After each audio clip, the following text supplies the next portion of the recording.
एक स्टॉक के बारे में जो बहुत सारे ढेर सारे सवाल आए हैं वो है अडानी ग्रीन। मुझे याद है कि आपने इसको रेकमेंड किया था और आज काफ़ी अच्छा मूव जो है वो हमको अडानी ग्रीन के स्टॉक में देखने को मिल रहा है। अब इन लेवल्स पे क्या करना है? इट्स 1075। अदानी ग्रीन यहाँ पे हल्की सी profit booking, partial profit booking कर सकते हैं। हमने अपने क्लाइंट्स को 1075 पे प्रॉफिट बुक कराया है। ऑन द डिप्स वापस ऐड करेंगे, बट हाँ 1127 जाते हुए दिख रहा है, तो पार्शियल प्रॉफिट बुकिंग कराई है, थोड़ी सी फीलिंग और डिप्स पे वापस ऐड कर लेंगे। 1127 आते हुए दिख रहा है। दूसरा इसी का छोटा भाई एटीजीएल 708 के लेवल पे कोई रेजिस्टेंस मिला नहीं है, स्लाइस थ्रू किया है। क्लोजिंग अगर ऐसी स्ट्रांग आती है तो फिर 781 तक के लिए प्ले करेंगे। ओके, बहुत सारे सवाल इस पे हैं, तो मैं आशा करती हूँ जितने भी हमारे व्यूअर्स हैं उन्होंने सर का जवाब जो है, अंशुल जी का जवाब सुन लिया होगा। श्याम सुंदर गुप्ता जी का सवाल ले लेती हूँ और ये बोलते हैं, very good afternoon Anshul sir. Recently इन्होंने रेपको होम फाइनेंस के शेयर खरीदे हैं, 400 रुपए के भाव पे खरीदे हैं। वो पूछते हैं, how much gain can I expect from this investment for holding till down to interest. यानी कि वो पूछ रहे हैं कि मुझे कितना एक्सपेक्ट करना चाहिए यहाँ से इजाफा, जब तक कि ब्याज दरों में कटौती की संभावनाएं बढ़ रही है और ब्याज दर निचले स्तरों के आसपास रहेंगे। So will I benefit and how much? देखिए, तो फंडामेंटल टाइप ऑफ क्वेश्चन है जिसमें मैं आपकी बहुत ज्यादा मदद नहीं कर पाऊंगा। टेक्निकली 449.5 का रेजिस्टेंस है, जिसको टेस्ट किया था कल। वहां से थोड़ा सा सेलिंग आया, लेकिन आज उसको रिवर्स कर रहा है। अगर ये स्टॉक अगले एक डेढ़ हफ्ते में 450 रुपए निकाल लेता है, तो फिर आपको next leg of up move में ये 522 रुपए 95 पैसे जा सकता है, जो कि वीकली स्विंग हाई है। तो यहाँ से 450 निकलने पे 522 रुपए 95 पैसे तक स्टॉक आते हुए दिख रहा है। जी, अगला सवाल ले लेते हैं। अगला सवाल है मनीष शाह का। वो यूनिटेक 11 रुपए का उनके पास है, ओसवाल केमिकल्स उनके पास 53 का है और सरला पॉली उनके पास 125 में है। Can I get all time high in 6 months? वो इस बारे में पूछ रहे हैं आपसे। तल्लापल्ली, यूनिटेक और तीसरा कौन सा था? Oswal chemicals.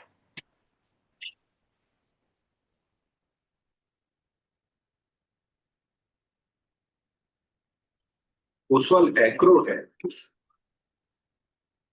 He is written Oswal chemicals.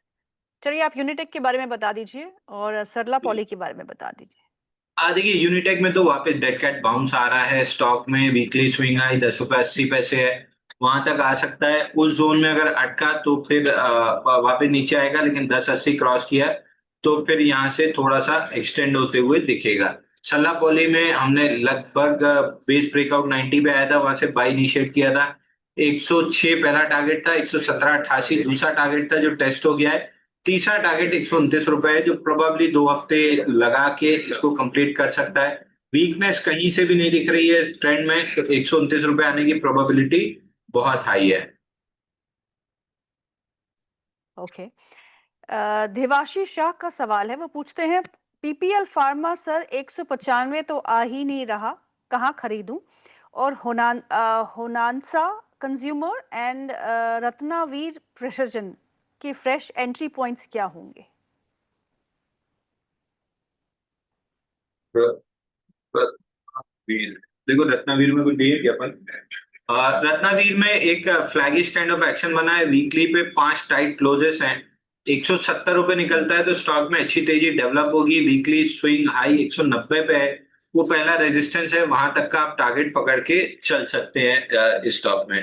Honasa में राउंडिंग बॉटम बना है। 3 क्वार्टर पहले जो अर्निंग्स आई थी, जिसका नेगेटिव गैप डाउन ओपनिंग मिली थी, उसी गैप के पास अटका है 320 और 355। प्रोबेबली इस जोन में एब्जॉर्ब करेगा। अभी 4 हफ्ते हो गए, तीसरा हफ्ता एब्जॉर्ब करने का, और 4 हफ्ते यहाँ से एब्जॉर्ब कर सकता है। उसके बाद अगर ये मूव सस्टेन करती है तो फिर 355 भी निकलेगा और 415 भी आएगा। तो यहाँ से भी 3 से 4 हफ्ते अगर टाइट प्राइस एक्शन रह जाता है तो फिर इसमें तेजी बनी रहेगी। लास्ट पीपीएल फार्मा, इसमें टाइमिंग करने की या प्रिसाइज, इसको आप इस तरीके से समझिए कि आप 2 साल आगे पहुंचिए, 2027 या 2028 में। स्टॉक खड़ा है करीब करीब 500 रुपए 550 रुपए। अब वापस आज के समय में आइए, क्या फर्क पड़ेगा 208 में लिया, 205 में लिया कि 195 में लिया? 5-7-8 रुपए के चक्कर में अगर छूट गया और 2 साल बाद अगर वो 500 रुपए हो गया है, तो क्या ये 5 रुपए का कोई मायने है, कोई फर्क पड़ता है? तो अगर लेना है और लॉन्ग टर्म लेना है तो 2 रुपए 5 रुपए छोड़िए, आधा यहीं ले लीजिए, नीचे मिल गया तो आधा ले लेंगे, नहीं तो जो आधा है वो ऊपर चलने पे प्रॉफिट दे ही देगा। तो इन्वेस्टर को ये 2-5 रुपए के चक्कर में नहीं फंसना चाहिए। करेक्ट। राजीव शर्मा का सवाल है और ये सवाल है रिलायंस पावर पे। वो पूछते हैं रिलायंस पावर का नियर टर्म टारगेट और स्टॉप लॉस बता दीजिए प्लीज। देखिए, रिलायंस पावर में एक ब्रेकआउट आया था एट 52 और वहां से चलते हुए 69 का पहला टारगेट था जो आज अचीव हुआ है। मोमेंटम रहा तो 79 रुपीज तक ये जा सकता है। बहुत बेहतरीन मूव था, बढ़िया वॉल्यूम पे मूव था। मैंने ट्रेड नहीं किया, मैं एडीएजी स्टॉक्स नहीं छेड़ता हूं, बट जितना पैटर्न दिख रहा है 69 का टारगेट अचीव हुआ है, 79 तक ये आ सकता है। ओके। अगला सवाल जो है नाम नहीं लिखा है इन्होंने।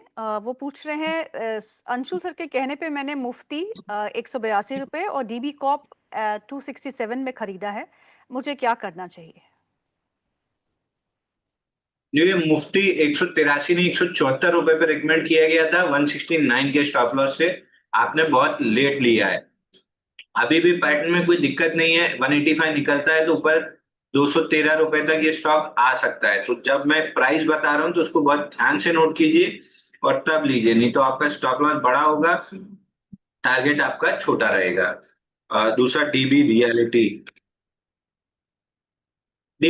में 223 रुपए 80 पैसे का टारगेट था जो कल और परसों दोनों दिन टेस्ट हुआ है, तो आपको प्रॉफिट बुक यहाँ पे कर लेना चाहिए। अगली तेजी 225 रुपए निकलने के बाद डेवलप होगी जिसमें 260 रुपए तक जा सकता है, और अगर 260 निकला तो 284-80 आ सकता है, बट 260 बड़ा रेजिस्टेंस है।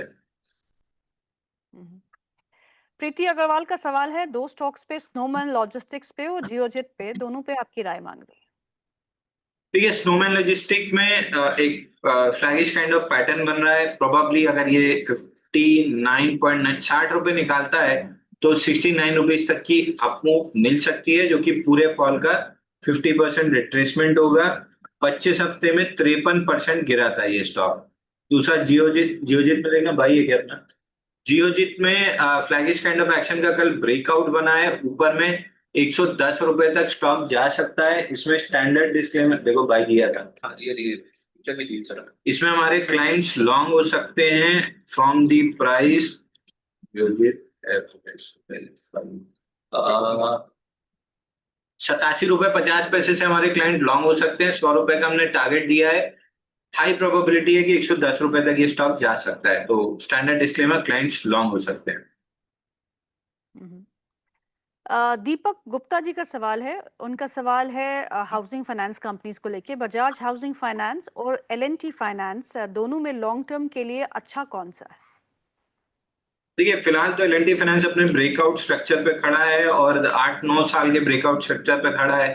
Bajaj L housing finance any day बहुत बेहतरीन है, 195 का ये ब्रेकआउट सस्टेन हो जाता है तो 2-2.5 साल लगा के स्टॉक बहुत आराम से आपको 500 प्लस के टारगेट दे देगा। वहीं बजाज फाइनेंस अभी लिस्ट हुआ है, आईपीओ बेस बना रहा है। अब ये बेस अभी तक तो नहीं ब्रेकआउट दिया है, 6 महीने में देगा, 1 साल में देगा, या एल फाइनेंस जैसे 9 साल लगा देगा, ये कोई नहीं बता सकता। तो बेस कंप्लीट होने के बाद जब ब्रेकआउट देगा तब बाय कीजिएगा। फिलहाल एल फाइनेंस में 8-9 साल का ब्रेकआउट आ रहा है, इस स्टॉक को बाय करके चलना चाहिए। ओके। मनीष अग्रवाल जी का सवाल है और सवाल है दीपक फर्टिलाइजर्स पे। वो आपका व्यू मांग रहे हैं लॉन्ग टर्म के लिए। दीपक फर्टिलाइजर पे कपनैंडल पैटर्न का सॉरी राउंडिंग बॉटम का ब्रेकआउट है on the daily and weekly chart. 25 हफ्ते का पैटर्न था, 118 दिन ऑन द डेली चार्ट। 1462 का ब्रेकआउट है, 1700 रुपए का टारगेट है। इस पूरे सेक्टर में नया एडिशन हमने ब्रेकआउट पे यही ऐड किया था। मदार्स फर्टिलाइजर का टारगेट हो चुका है, आरसीएफ के टारगेट हो चुके हैं, एनएफएल बचा हुआ है 120 जाने के लिए। और किसी को अगर बड़ा स्टॉक लेना है तो दीपक फर्टिलाइजर ले सकता है, 1700-1750 का टारगेट रहेगा। हम्म। नैना गोयल जी का सवाल है, वो पूछ रहे हैं आलोक इंडस्ट्रीज में कहाँ तक का एक रुझान देखने को मिल सकता है? इनकी जो खरीदारी का लेवल है वो है 24 रुपीज। क्या उन लेवल्स के आसपास आ सकता है? और जेएसडब्ल्यू इंफ्रा और गेल पे आपका क्या नजरिया है? गेल में आज मोमेंटम, कल मोमेंटम बना था, आज वापस से थका हुआ है। स्लो एंड स्टडी 205 रुपए 60 पैसे निकल जाएगा गेल। अगर है तो होल्ड करना चाहिए। फ्रेश बाइंग, ज्यादा अच्छे मोमेंटम काउंटर्स हैं तो वहां कर लें। अगर करना ही है गेल तो किया जा सकता है, कोई दिक्कत नहीं दिख रही है, बट मोमेंटम थोड़ा सा स्लो रहेगा। आलोक इंडस्ट्री स्टैंडर्ड डिस्क्लेमर आज वापस से क्लाइंट्स को बाई दिया है 19 रुपए 50 पैसे में। वापस से बाई इनिशिएट करके दिया है। ऑफ लेट हमने बात की थी कि 21 रुपए 28 पैसे का टारगेट है जो आज टेस्ट हुआ है। अब ये लग रहा है कि ये 21 रुपए 28 पैसे का ब्रेकआउट देके 24 रुपए 56 पैसे जाते हुए दिखेगा। और मुझे याद है आलोक इंडस्ट्री में बहुत समय से रिकमेंड करते आ रहा हूँ। ये स्टॉक थोड़ा सा 3-4 साल का समय देते हैं तो बड़े रिटर्न दे सकता है, बट फिलहाल एक्सट्रीम शॉर्ट टर्म में 21.4 क्रॉस करता है, 24.56 आते हुए दिख रहा है, हाई प्रोबेबिलिटी टारगेट है। ओके। प्रदीप जी का सवाल है और ये सवाल है अदानी पावर पे। उनके पास अदानी पावर उन्होंने बाय किया है 558 के लेवल पे, 400 यूनिट है उनके पास। प्रॉफिट बुक करें या वेट करें, वो आपसे पूछ रहे हैं। ये फाइनली अब जाके तो इसमें ब्रेकआउट आया है। 25 नवंबर 2024 का वीकली हाई लो 587.50, 432.15, इसके अंदर ऑलमोस्ट एक आध दिन का भी ऊपर नीचे ब्लिप जरूर दिया है, बट ऑलमोस्ट 26 हफ्ते इसी के अंदर टाइम स्पेंड करके अब जाके ब्रेकआउट आया है जब आंखें थक गई। अब अगर 600 598.4 600 पकड़ लीजिए, 600 के ऊपर अगर क्लोजिंग आती है तो 681.55 का टारगेट खुलेगा। तो अब तो ये बाइंग जोन में आया है अगर 600 के ऊपर क्लोजिंग करता है। 681 रुपए आते हुए दिख रहा है। हम्म, तो उनको होल्ड करना चाहिए फॉर श्योर।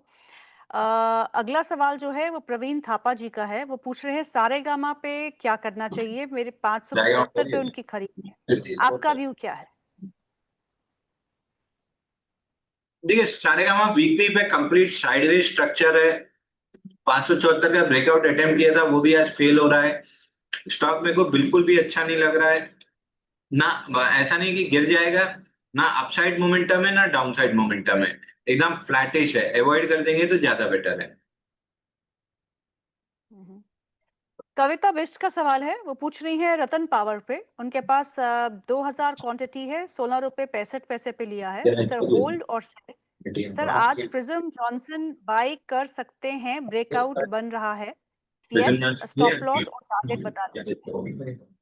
देखिए आरटीएन पावर से स्टार्ट करूंगा। स्टैंडर्ड डिस्क्लेमर, इसमें आज सुबह 11:28 पे 12 रुपए 90 पैसे पे लॉन्ग इनिशिएट किया है। 14.4 का हाई बन गया है। टारगेट 14 का दिया था, अचीव हो गया है, बट मोमेंटम अभी भी बना हुआ है। हाई लाइकली है कि 15-25 तक ये स्टॉक जा सकता है। दूसरा प्रिज्म जॉनसन हमारी वॉच लिस्ट में था, सुबह बाई देना मिस हो गया था। मॉर्निंग शो कर रहे थे तो उस समय एकदम अचानक निकल गया तो बाई दे नहीं पाए। इसमें 82 डेज का कम्युनिटी पैटर्न का ब्रेकआउट है। आज का वॉल्यूम 1553% राइज है against 50 day average volume 5.7 million का वॉल्यूम है। ओपन लो के साथ चला है, 146 का ब्रेकआउट सस्टेन कर रहा है। मोस्ट लाइकली इसमें जो अपसाइड बननी चाहिए धीरे धीरे खींच के 180 रुपए तक की बननी चाहिए। सुबह बाई देना था लेकिन समहाउ मॉर्निंग शो कर रहे थे तो मिस हो गया। हम्म। राहुल का सवाल है और ये है हिंदुस्तान जिंक पे। सर हिंदुस्तान जिंक में अभी क्या कर सकते हैं? जिंक देखना। हिंदुस्तान जिंक स्टैंडर्ड डिस्क्लेमर के साथ स्टार्ट करेंगे। 517 रुपए में बाई इनिशिएट करके दिया है कल। 493.7 का स्टॉप लॉस है। 563 रुपए 50 पैसे का टारगेट है। ऑलमोस्ट टारगेट अचीव होते हुए दिख रहा है, बट 50% रिट्रेसमेंट पूरे फॉल का 575 580 की जोन में है। 41 वीक्स में 51% की फॉल आई थी, इसका 50% रिट्रेसमेंट 575 580 की जोन में है, वहां तक स्टॉक आते हुए दिख रहा है। ओके। अगला सवाल जो है वो नाम नहीं लिखा, एकेएस लिखा है। वो बोल रहे हैं sir please suggest should I exit from Tata technologies and enter Adani enterprises, and should I enter Adani power booking profit from Adani green? Tata technologies से एंटर को बेच के क्या वो अडानी एंटरप्राइजेस में एंटर करे, और अडानी ग्रीन से निकल के क्या वो अडानी पावर में निवेश करें? देखिए अदानी एंटरप्राइजेस में लास्ट वीक भी हमने जागरण पे ही डिस्कस किया था, क्योंकि ट्यूसडे का दिन दिख रहा है जहाँ पे मोमेंटम स्टार्ट हुआ था, तो हमने 2500 के आसपास प्रीएम्प्टिव बाई सजेस्ट किया था। 2644 के लिए जो ब्रेकआउट पॉइंट है आज वहां तक आ गया है। 2650 के ऊपर ब्रेकआउट मिलता है तो पहला ही टारगेट इसका खुलता है वीकली स्विंग हाई, जो कि प्लेस्ड है 3070 पे। तो यहां से 2650 के ऊपर क्लोज करता है तो 3070 जा सकता है। अब बात आती है कन्वर्ट करने की, तो आप इधर से उधर कूदते रहेंगे, प्रॉफिट दोनों जगह नहीं बनेगा। वो चल गया, इससे कूद के उस पे जाएंगे, तब तक वो चलने लगेगा। जहां बैठे हैं ठीक ठाक बैठे हैं, उसी में पैसा पूरा कमाइए।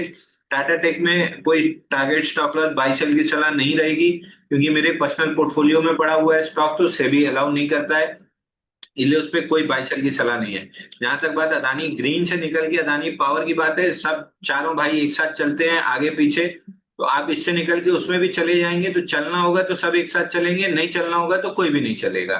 तो इतना उछल कूद करने की जरूरत समझ में आती नहीं है। अगर नया पैसा पड़ा है तो फिर अदानी पावर में लगा के छोड़ दीजिए।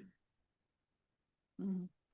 शेख का सवाल है, वो पूछ रहे हैं premier explosive and red tape क्या बाय कर सकते हैं इन लेवल्स पे? रेट गेन सेकेंड स्टॉक यही बोला ना आपने? रेड टेप, रेड जो टेप। शूज का ब्रांड हुआ करता था, रेड टेप। Red tape. देखिए जितना ये जूता चप्पल वाले स्टॉक हैं सब चलना स्टार्ट किए थे, लेकिन सब फिजल आउट हो गए, चाहे वो रिलैक्सो हो, चाहे रेड टेप हो, चाहे कैंपस हो। मूव आती है और तुरंत ही वर्टिकली रिवर्स भी करने लगते हैं, तो मेरे को ये स्टॉक अच्छा नहीं लग रहा है। 128 रुपए टूटता है तो स्टॉक में काफी अच्छी डाउनसाइड खुल सकती है। वीकली स्विंग लो इसका पुराना 109 रुपए है, इसको टेस्ट कर ले तो बहुत सरप्राइज नहीं होगा। ये तीनों चारों शेयर मेरे को बिल्कुल भी नहीं अच्छे लग रहे हैं। I would avoid all these three. Premier energy में जरूर मोमेंटम बिल्ड हो रहा है, एक्सप्लोजन में, प्रीमियर एक्सप्लोजन में हाँ। मोमेंटम जरूर बिल्ड हो रहा है। 631 रुपए का रेजिस्टेंस था जो हमने डिस्कस भी किया था, वहां तक आ गया है। हम्म। परसों के सेशन में वहीं से रिएक्शन आया था, कल और आज इनसाइड बार रहा है, और 2-4 दिन लगा के प्रोबेबली इसको एब्जॉर्ब करेगा। अगली बार जब 635 के ऊपर क्लोजिंग आएगी, 726 784 तक के टारगेट खुलते हुए दिख रहे हैं। जी। अभिषेक सिंह जी का सवाल है, वो पूछ रहे हैं मिधानी पे टारगेट क्या हो सकते हैं अगले 20 दिन के लिए?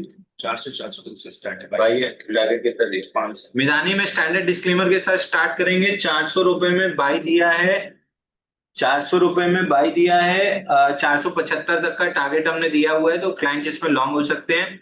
443.9 मेजर रेजिस्टेंस था, उसको आज हिट करके वहां से हल्की सी लोअर डिग्री चार्ट पे प्रॉफिट बुकिंग दिख रही है बिना वॉल्यूम के, तो मेरे को लग नहीं रहा कि ये लेवल में से कोई बड़ा रिएक्शन आएगा। एक आध दिन लगा सकता है, बट इवेंचुअली 444 निकाल के 475 जो टारगेट दिया है वो अचीव होते हुए दिखेगा।